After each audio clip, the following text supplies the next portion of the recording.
kubera ikinyejana turimo cy'abakobwa beza, abahungu imifuka yabo ikomeje kujya mu kangaratete, barimo barasubira ku isi ku musubirizo.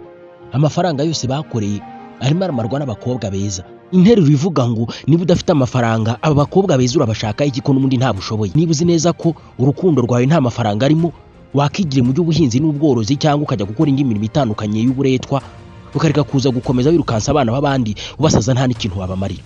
Akimumwenyurira akamusekera, akazamura ibitsike gatoya nk'umubwira ngo ngwino hano, akamureba icyoroshye, akaruma iminwa ho gatoya, umuhungu ahita acika intege, agatangira gufata ibyemezo byo gukora ishoboka byose kugira ngo avugishe uwo mukobwa. Nibamara kuvugana atangire gupanga imishyikirano yo kumutereta.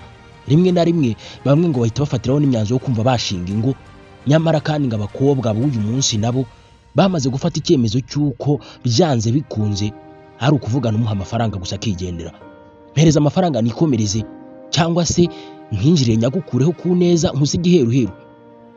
Ugize Imana nibura wacyura umunyu wawe atarakwita imbwa. Ikibazo ni kimwe, ubu koko ni gute twisanze ahantu?